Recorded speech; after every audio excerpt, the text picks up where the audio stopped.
அனைவருக்கும் வணக்கம். இந்த பதிவில் இந்த வார ராசி பலன் காணலாம். இந்த வாரம் என்ன விசேஷம் அப்படின்னா, ஆடி அமாவாசை வருகிறது. இந்த ஆடி அமாவாசை நாளில் ரகசிய தெய்வ வழிபாடு இந்த பதிவில் சொல்கிறேன். மூணா நபருக்கு தெரியாம ரகசியமா போய் அந்த தெய்வத்தை வழிபட்டு கும்பிட்டு வாங்க. கண்டிப்பா எப்பேற்பட்ட பிரச்சனையா இருந்தாலும் சரி, இந்த ஆடி அமாவாசையிலிருந்து அந்த பிரச்சனைகள் தீரும். உங்களுடைய வாழ்க்கை நிலையே மாறும். இந்த பதிவை கடைசி வரை கேட்டு பயன்பெறுங்க. தள்ளி விட்டு போயிடாதீங்க. கண்டிப்பாக இந்த ரகசிய தெய்வ வழிபாடு முழுமையான பிரச்சனைகளை தீர்க்கும். அமாவாசை நாள் இறந்தவர்களுக்காக, குடும்பத்தில் இறந்தவர்களுக்காக விரதம் இருந்து சாமி கும்பிடக்கூடிய ஒரு விரத நாட்களாக அமாவாசை நாள் காலங்காலமாக பெரியவர்களிலிருந்து எல்லோருமே கடைபிடித்து கொண்டு வந்திருக்கிறோம். அமாவாசை நாளில் இறந்தவர்களுக்கு தர்ப்பணம் திதி கொடுத்து விரதம் இருந்து வீட்டில் படையிலிட்டு சாமி கும்பிடுவது, குடும்பத்தில் கண் திருஷ்டி, கெட்ட அமானுஷிய பிரச்சனைகள், செய்வன மாய மந்திரம், தடை தாமத நிலை இருந்துச்சுன்னா வெண்பூசணிக்காய், எலுமிச்சம்பழம் திருஷ்டி சுற்றி போடலாம்.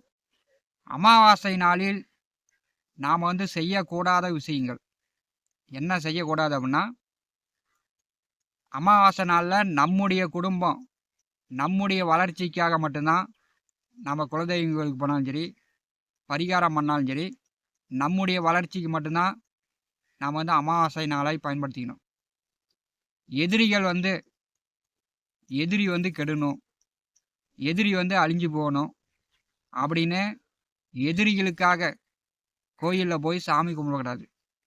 எதிரிகளுக்காக அமாவாசை நாளில் பரிகார பூஜைகள் செய்யக்கூடாது. இதை எல்லோரும் புரிந்து கொள்ளுங்க. ஏன்னா ஆடி அமாவாசை என்பது ஒரு அற்புதமான அமாவாசை. இந்த அமாவாசையில் நம்முடைய குடும்ப முன்னேற்றத்திற்காக, நம்முடைய வசதி வாய்ப்புக்காக, நம்முடைய வம்ச வழி முன்னோர்கள், நமக்கு பிறக்கின்ற பிள்ளைகள் நல்லபடியாக வாழணும். அதுக்கு நமக்காக, நம்முடைய முன்னேற்றத்திற்காக மட்டும்தான் சாமி கும்பிடணும். அடுத்தவர்களுக்காக, எதிரிகளுக்காக நான் போய் கோயில் நின்று எதிரிகளை அந்த எதிரி என் பக்கம் வரக்கூடாது இப்படி இப்படின்னு போய் சாமி கும்பிடக்கூடாது. இந்த வாரம் 9/8/2026 அன்று முதல் ஞாயிற்றுக்கிழமை முதல் அடுத்த ஞாயிறு வரை 16/8/2026 வரை ஒரு வாரம் 8 நாட்கள், அதாவது ஆடி மாதம் 24 முதல் 31ஆம் தேதி வரை இந்த 8 நாட்களில் மத்தியில் தான் ஆடி அமாவாசை வருகிறது. இந்த 8 நாட்களில் கோச்சார கிரகம் நட்சத்திரங்களில் சஞ்சரிக்கக்கூடிய பாதசாரங்களை காணலாம். சூரிய பகவான் ஆயில்யம் நட்சத்திரம் 2, 3, 4 பாதத்தில், சந்திர பகவான் உத்திரம் நட்சத்திரம் வரை, செவ்வாய் பகவான் மிருகசீரிஷ நட்சத்திரம் 4ஆம் பாதத்தில், திருவாதிரை நட்சத்திரம் 1ஆம் பாதத்தில், புத பகவான் ஆயில்யம் நட்சத்திரம் 1, 2, 3 பாதத்தில், புதன் கிழக்கே அஸ்தமனம், குரு பகவான் கிழக்கே உதயமாகிறார், பூச நட்சத்திரம் 4ஆம் பாதம், ஆயில்யம் நட்சத்திரம் 1ஆம் பாதம், சுக்கிர பகவான் உத்திர நட்சத்திரம் 4ஆம் பாதம், அஸ்த நட்சத்திரம் 1, 2 பாதம், சனி பகவான் உத்திரட்டாதி நட்சத்திரம் 3ஆம் பாதம், சனி வக்கரகதியில், ராகு அவிட்ட நட்சத்திரம் 4ஆம் பாதம், கேது மக நட்சத்திரம் 2ஆம் பாதம். 9 நவகிரகங்கள் மூலம் வாக்கிய கணித பஞ்சாங்கப்படி இந்த வார ராசி பலன் காணலாம். இந்த வாரம் பஞ்சாங்கம் என்ன அறிவுறுத்துகிறது அப்படின்னா, இந்த வாரம் மழை நன்றாக பொழியும், கடலில் புயல் உருவாகும், புழுதி காற்றுடன் எல்லா இடங்களிலும் மழை பொழியும்.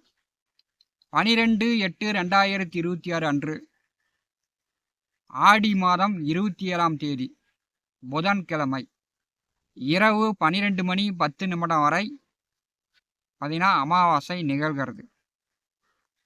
அமாவாசையில் ரகசிய தெய்வ வழிபாடு ரகசியமாக இந்த பதிவில் காணலாம். மேசம் ராசி அன்பர்களுக்கு இந்த வாரம் ராசி பலன் காணலாம். மேசம் ராசி அன்பர்கள் இந்த வாரம் ஆடி அமாவாசை அன்று புதன்கிழமை நாளில், அதாவது ஆடி அமாவாசை புதன்கிழமை நாள் காலை முதல் இரவு 12:10 வரை அமாவாசை நிகழ்கிறது. இந்த அமாவாசையில் உங்களுக்கோ உங்கள் குடும்ப நபர்களுக்கோ கை காலில் குடையுது, பார்த்தீங்கன்னா அமாவாசை வரத்துக்கு முன்னாடியே அதிகமாக கோபம் வருது, அதிகமாக பசி எடுக்குது, மனம் பைத்தியம் பிடிச்ச மாதிரி ஒரே குழப்பமாக இருக்குது அப்படின்னு சொல்லக்கூடியவர்கள் ஒரு வெத்தலை, ஒரு பாக்கு, ₹1 காசு வச்சு உங்கள் தலையை 3 சுற்று சுற்றி 3 இடம் பிரியக்கூடிய இடத்தில் முச்சந்தியில் ஒரு வெத்தலை, ஒரு பாக்கு, ₹1 நாணயத்தை உங்கள் தலையை சுற்றி கீழே வச்சு அதை தாண்டிட்டு வந்துடுங்க. இந்த கால் குடையிறது, மன அழுத்தம், மனக்குழப்பம், இந்த மாதிரியான பிரச்சனைகள் அமாவாசையோட உங்களை விட்டு ஓடி போயிடும். ரகசிய தெய்வ வழிபாடு அப்படின்னா ரகசியமாக தான் இந்த வழிபாட்டை செய்யணும். எல்லா ஊர்லேயுமே சுடுகாடு ஓரத்தில், அதாவது சுடுகாட்டுக்கு கிழக்கு திசையில் மல்லாக்க படுக்க வைத்து பெரியாண்டிச்சி அம்மன், மல்லாக்க படுத்த நிலையில் பெரியாண்டிச்சி அம்மன் சிலை இருக்கும். இந்த பெரியாண்டிச்சி அம்மனை பார்த்தீங்கன்னா சிகப்பு, மஞ்சள், திருமஞ்சன பொடி வாங்கிக்கிங்க. கொஞ்சம் பூ, பத்தி குச்சி, கற்பூரம், ஒரு நல்லெண்ணெய் தீபம் ஏற்றி பெரியாண்டிச்சி மேலே அந்த சிகப்பு, மஞ்சத்தூள், திருமஞ்சன பொடி தூவி பூ போட்டு ரகசியமாக உங்களுடைய குடும்ப பிரச்சனை, பண பிரச்சனை, பொருளாதாரம், நீங்கள் என்ன வேண்டணுமோ அது ரகசியமாக வேண்டிக்கிங்க. அதாவது புதன்கிழமை காலையிலேருந்து இரவு 12:10 வரை உங்களுக்கு எப்போ நேரம் கிடைக்குதோ அப்போ நீங்கள் தனியாகவும் போகலாம், குடும்பத்தில் இருப்பவர்களை கூட்டிகிட்டும் போகலாம். மேசம் ராசி அன்பர்கள் இந்த ரகசிய தெய்வ வழிபாட்டை செய்யுங்க. இந்த ஆடி அமாவாசையிலிருந்து உங்களுக்கு இருக்கக்கூடிய பிரச்சனைகள் படிப்படியாக அப்படியே தீர்ந்து போயிடும். உள்ளூரில் இருக்கக்கூடிய சுடுகாட்டில் கிழக்கு திசையில் தான் பெரியாண்டிச்சி தெற்க தலை வைத்து வடக்க கால் நீட்டி படுக்க போட்டிருப்பாங்க. இந்த பெரியாண்டிச்சை வேண்டிக்கிங்க.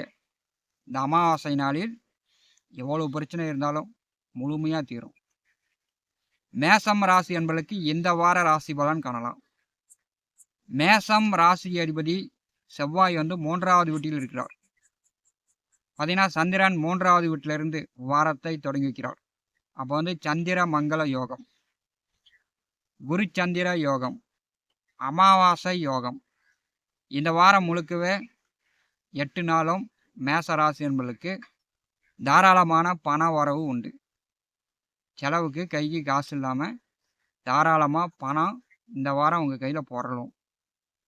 3வது வீட்டிலிருந்து சந்திர பகவான் வாரத்தை தொடங்கி வைக்கும்போது கண்டிப்பாக உங்கள் முயற்சிகள் இந்த வார ஆரம்பத்திலே வெற்றியாகும்.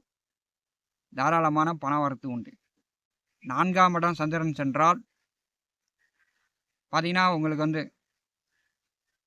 கணவன் மனைவிக்குள் ஏதோ ஒரு சண்டை வருது, ஒருத்தருக்கு ஒருத்தர் பேசிக்கிறீங்க, அல்லது குடும்பத்தில் ஒருத்தருக்கு ஒருத்தர் சண்டை வருது, ஒருத்தர் திட்டிக்கிறீங்க, மரியாதை இல்லாமல் பேசிக்கிறீங்க அப்படின்னா 3வது நபர், அதுவும் வாழாத பெண், விதவை பெண், குறுக்கீடு என்னப்பா இப்படி இப்படி பேசிக்கிறீங்க அப்படின்னு அவங்க குறுக்கிட்டு வந்தாங்கன்னா, திருமணம் ஆனவர்களாக இருந்தாங்கன்னா கணவன் மனைவிக்குள் பிரச்சனை வந்துடும். பிரித்து விட்டு போகிற நிலைக்கு கூட ஏற்பட்டுரும். குடும்பத்தில் பெற்றோர்களுக்குள் உங்களுக்குள் சண்டை வந்துச்சுன்னா, அந்த 3வது வாலா வெட்டியாக இருக்கக்கூடிய பெண், விதவை பெண் உங்களுக்கு வந்து பைசூல் பண்ணுறேன் அப்படின்னு அவங்க வந்து பேச்சுவார்த்தை கொடுத்தாங்கன்னா, உங்கள் குடும்பத்தில் இன்னும் கொஞ்சம் பிரச்சனை அதிகமாகிடும். 11ஆம் தேதி 3வது வீட்டிற்கு சந்திர பகவான் செல்வார். சந்திரன் தன்னுடைய சொந்த ராசியில் ஆட்சி பெறுவார். அப்போ வந்து 11ஆம் தேதி, 12ஆம் தேதி, 13ஆம் தேதி 4ஆம் வீட்டில் சந்திரன் செல்லும்போது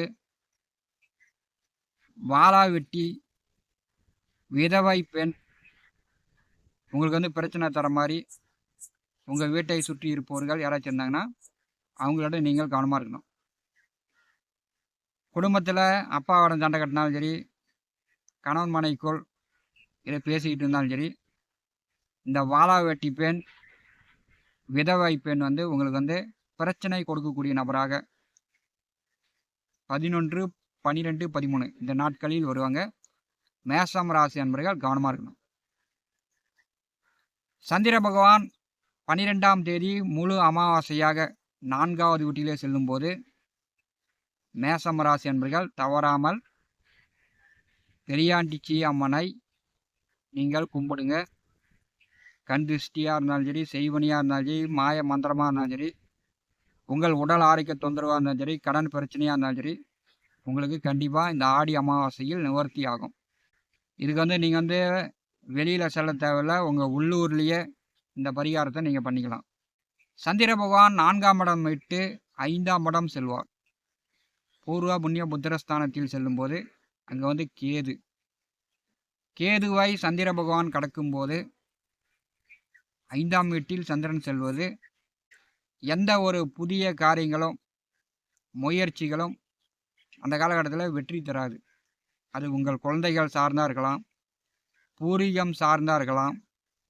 5வது வீட்டில் சந்திரன் செல்லும்போது எந்த ஒரு காரியத்தை நீங்கள் புதுசாக வந்து ஆரம்பித்தாலும் அது வந்து உங்களுக்கு ஒரு வெற்றியை தராத அமைப்பு தான். ஏன்னா கோச்சாரத்தில் 4, 5ஆம் வீட்டில் சந்திரன் செல்வது சொந்த பந்த உறவுகளிடம், பங்காளிகளிடம், அண்ணன் தம்பிகளிடம் ஒரு மனக்கசப்பை, ஒரு சந்தோஷ குறைபாடு தான் சந்திர பகவான் ஏற்படுத்துவார். மேஷம் ராசி அன்பர்களுக்கு இந்த வாரம் 9ஆம் தேதி முதல் 16ஆம் தேதி வரை கோச்சார கிரகங்கள் இதுதான் வந்து எச்சரிக்கிறது. உங்கள் ராசி அதிபதி 3வது வீட்டிலே இருக்கும்போது பெரிய அளவு இந்த வாரம் உங்களுக்கு பிரச்சனை இல்லை. ஞான ஒளி யூடியூப் சேனலை பார்த்து கொண்டிருக்கக்கூடிய அன்பர்கள், இதுவரை நம்முடைய சேனலை சப்ஸ்கிரைப் செய்யாத அன்பர்கள் மறக்காமல் சப்ஸ்கிரைப் செய்து கூடவே இருக்கின்ற ஆல் பட்டன் அழுத்திங்க. நன்றி, வணக்கம்.